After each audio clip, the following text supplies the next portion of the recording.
Learning Disabled, Understanding and Teaching the Student Behind the Label. This is a presentation brought to you by Kristen Kirchhoff, Christy Ritter, and Vicki Schaefer for SPED 802, Theories of Exceptionalities and Diversity. Introduction.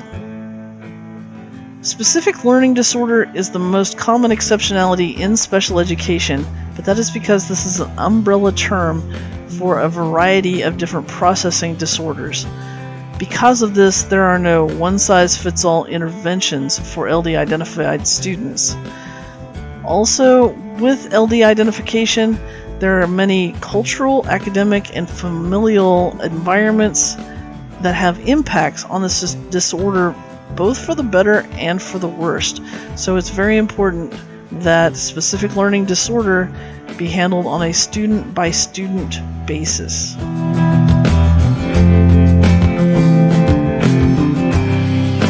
Overview. What does it mean to have a learning disability? The definition of specific learning disability, which is LD or SLD, is that it involves a problem with a basic cognitive process. This can be hearing, speaking, reading, writing, thinking, memorizing, even sensing time.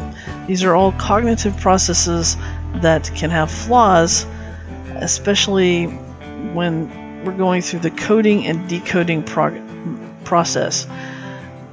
Dyslexia is probably the best known learning disability, but there are many reading and hearing processes that are a part of this disorder.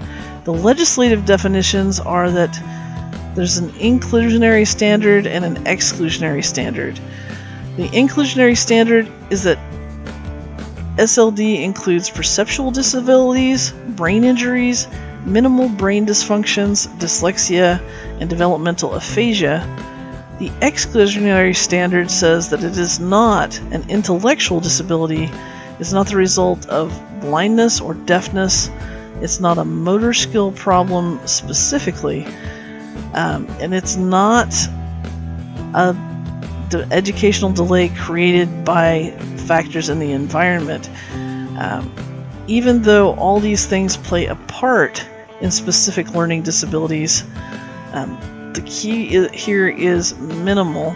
These are average IQ students who have a specific processing issue, not a delay or profound disability. Etiology. Learning disorders are caused by a combination of neurological, genetic, and environmental factors. Neurologically, there are several brain structure issues that are highly linked to comprehension deficits. So, as we see in this illustration, there are several different malformation areas in the brain associated with dyslexia. This also happens with other disorders such as aphasia. Also, genetically, disorders like dyslexia can be passed down by the parents through chromosomes. One factor that creates a lot of issue is environmental. Family poverty, traumatic experience, even poor teaching practices can create problems with brain structure. And we're not talking about the fact that, say, all kids who are poor won't be able to read. The issue is receiving nutrients at different ages, being in an environment where there's abuse and head trauma. These are factors that can control how the brain develops. So when the brain is not given what it needs or suffers from even a traumatic experience that can alter brain structure, that's when we're talking about the effect on these comprehension deficits. Characteristics of students with an SLD. There are no typical traits. There are two things that are involved, but they're not part of the definition. Mainly, these children have at least one area of low academic achievement and some kind of problem with processing and learning new information. Memory is very tied to learning disorder. Some students have problems with short-term, some long-term, and some working memory, which has to do with how long you can hold on to the information and how it's processed, where it's stored in the brain. One other factor for this is skimming for important information. One wouldn't think that that's a memory issue, but in order to pull out important information from a paragraph, you have to be able to remember what you were looking for in the first place and why it was important. Emotion. As we said, emotional disability or disorder is not a requirement for being a learning disabled student, but there is a high tie-in with emotional difficulties. Students with SLD report having depression more than their peers. 3/4 of them report having higher anxiety levels than their peers. Adolescents with SLD tend to act out. They complain about the pointlessness of going to school. They feel hopelessness and loneliness much more than their peers, but that's because they spent their whole lives being separated from their peers, being ostracized sometimes because they don't have the same core abilities that the other students do. One factor that we as teachers have to watch out for with these students is keeping an eye on these emotional issues, because even though they're not a part of the disorder, they're an outcome of the disorder, and they still need to be managed. Looking at these pictures real quick, you can have the student who is a gifted student in academics, but still not be able to process the symbols in math. You can have a student who can't read. You can have a student who is a basketball star but not be able to understand what a teacher is saying during lecture times. You can have the artistic student who can do math but can't read. So it's really, there's no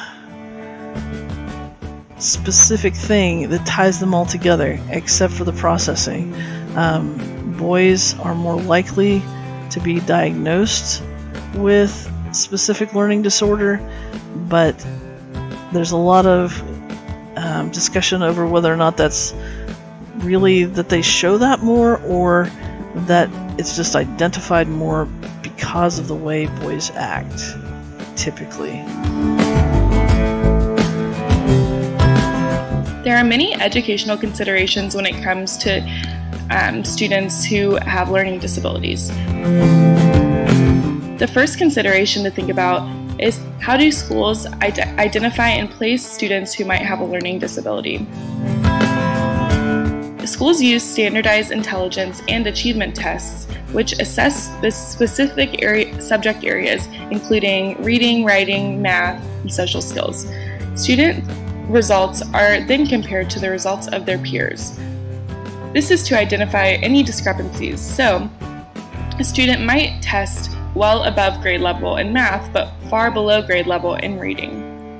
Schools might also use a response to intervention model, which is also called the RTI model, which provides multiple tiers of instruction for students. Tier 1 is typically whole class instruction, where the classroom teacher is differentiating for all students. Tier 2 might be a small group instruction or a title group, where they could be in the classroom teaching a small group.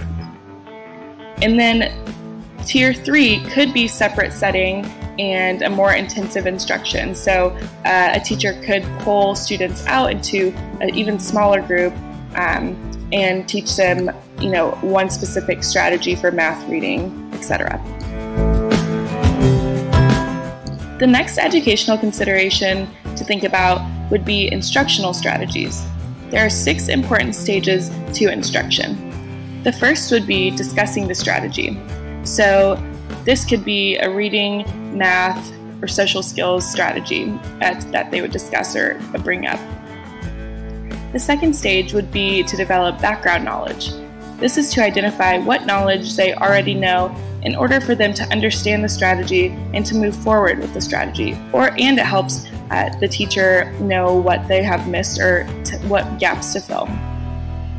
The third strategy is to model the strategy, or the third stage is to model the strategy, which means that I, as a teacher, would demonstrate and provide students with examples for the strategy. The fourth stage is to memorize it. So once students have learned the strategy, they will need to remember and recall it in any setting or circumstance. The fifth stage is supporting the strategy. So answering questions and adding additional steps are some ways that you can support the strategy. The last stage is for students to independently perform this strategy without additional support for a teacher or peer. So I feel like this is our end goal for all of our students. We want them to be successful and independent in any strategy without asking for help from peers, although we are there if they need it. The next educational consideration to think about for students with learning disabilities is providing them with the supports they might need in order to help them be more successful in the classroom. So this is typically a Tier 2 or Tier 3 instruction. So some examples might be breaking students into small groups, assessing and monitoring their growth using curriculum-based measurements, so like reading probes or math probes just to track their progress over time. Another would be modeling instructional practices, providing strategies and prompts, a scaffolding if a student doesn't quite understand, or just providing them with more intensive instruction. And also providing accommodations and modifications would also be examples of classroom supports for students. So this could be assistive technology, guided reading, flexible seating, headphones if they need it to concentrate more, things like that. And then the last educational consideration to think about would be teaching social skills for students who have learning disabilities. So depending on the grade level and age, these skills are typically aligned with the curriculum standards. They all have to do with one another. So starting a conversation, asking a question, working cooperatively, apologizing, expressing your feelings, goal setting, and decision making are some examples of social skills that we need in every aspect of the classroom just to be more successful. And with multicultural and diverse classrooms, these skills are very important to learn. Teaching students about their community and the world around them teaches them to respect all backgrounds and cultures, especially in the world that we're living in today. This is so important, especially being able to apologize if you have offended someone, being able to cooperate with one another and work together to solve problems no matter what your background is or where you come from.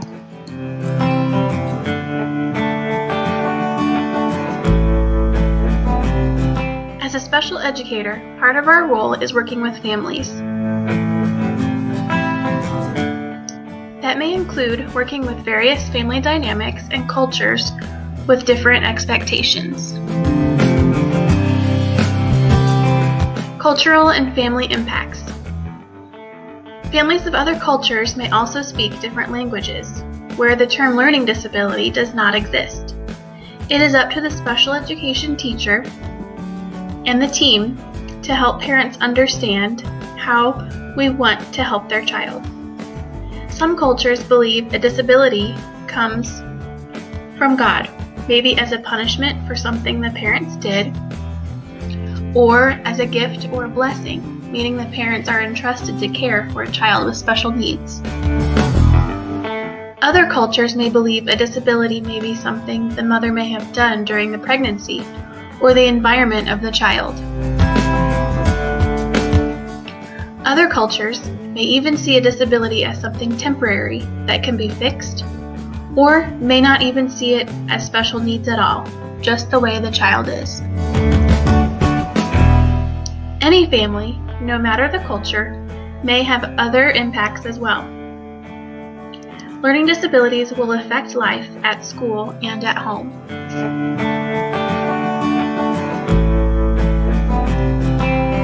Many parents may struggle to accept their child has a learning disability.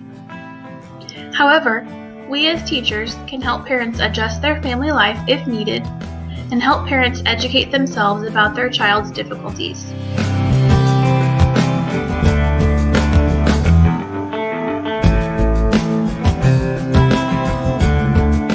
The following are some additional ways and strategies to help students and families. Part of the role as special educators is to include parents and students in the decisions of the evaluation process, progress monitoring, and even transition services.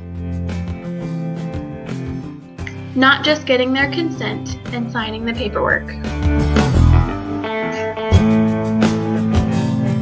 Another strategy would be to build on the student's strengths, discussing with the parents and the student. If the student is hesitant or struggling to accept this new help, maybe show them celebrities or athletes who have learning disabilities too, such as Daniel Radcliffe from Harry Potter, movie maker Steven Spielberg, or swimmer Michael Phelps. Building a strong relationship with students and families and discussing what might work for their child at home or at school is another strategy that this teacher did also.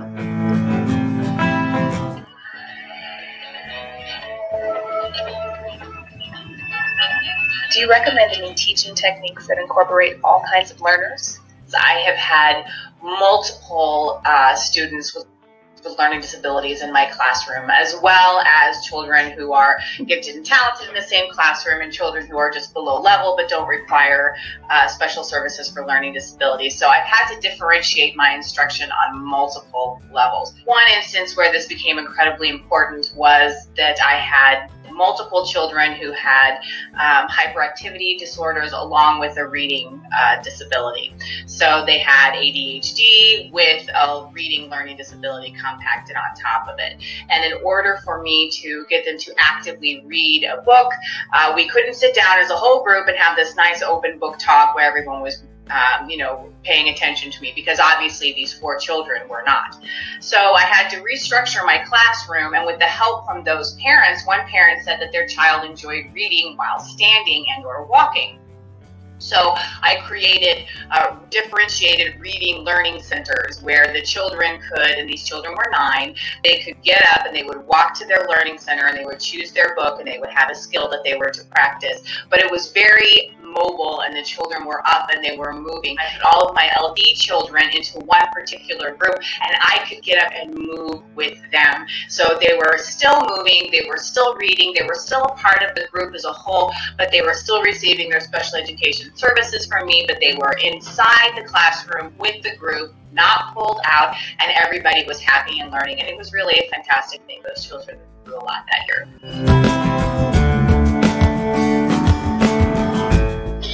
It might be difficult when families come from diverse backgrounds. These strategies may help. Avoid assumptions and judgment.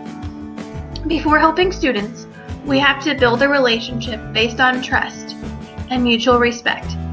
Families need to know we are there for their child. Start the conversation.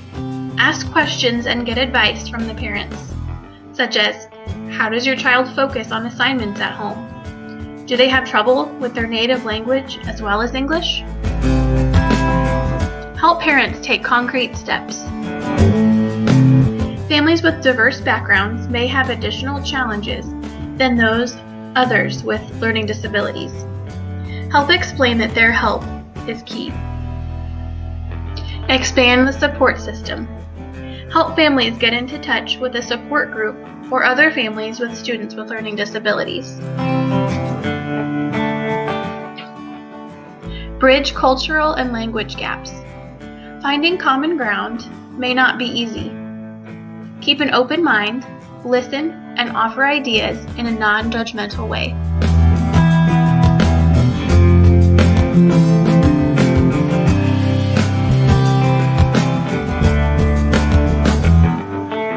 Culturally responsive practices may help teachers in the classroom as well.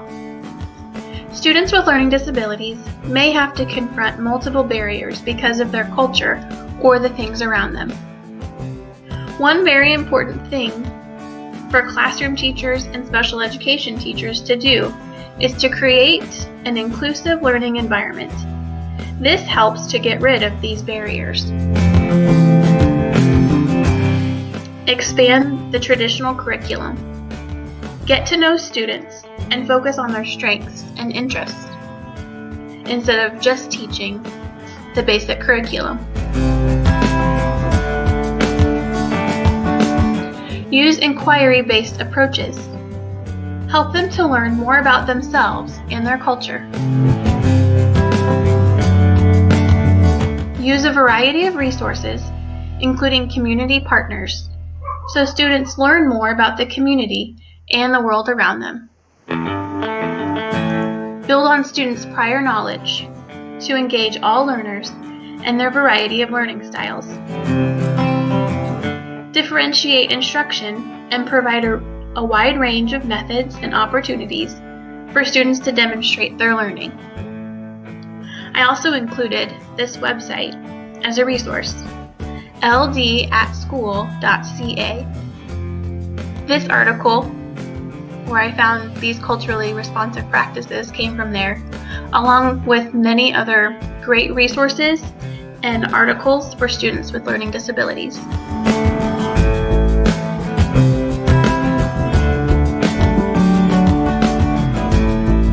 In conclusion, there's no right way to identify a student with a learning disorder or to accommodate them, because learning disorders themselves are the result of complex interactions. They benefit most from the same interventions given to their peers, just on a more intensive level. They need to be detected early. They need to have early intervention. It was at one time believed that SLD did not really become an issue until middle school, but all the evidence points to early intervention actually being able to overcome some of these issues. Teachers need to use UDL, Universal Design for Learning, in their classroom. They need to bring in more modalities of instruction, because the more ways that you get the information into students' heads, through using things manually, through smelling, tasting, seeing, hearing, the more likely you are to find a pathway that is not part of their disability and be able to get that information to them. They need ongoing MTSS. They need to be watched and put into the second tier if they start lagging behind almost right away, so that this can be corrected as quickly as possible. If they cannot be identified that quickly and they don't show a response to intervention, then they're going to end up in special education. If they get there, they need to be targeted. They need to learn strategies to help them with the disorder. Families need to be involved. Families are the biggest predictor in student success with specific learning disorder.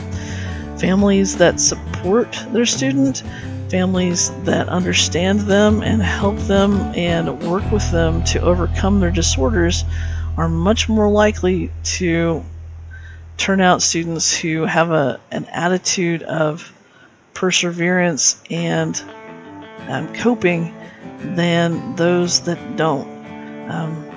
Without fail, if a family doesn't support the student, if the family is always telling them how stupid they are or that they don't have time for them, those students will fail.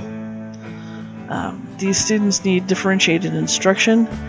that targets their specific learning needs, and they need that intensively.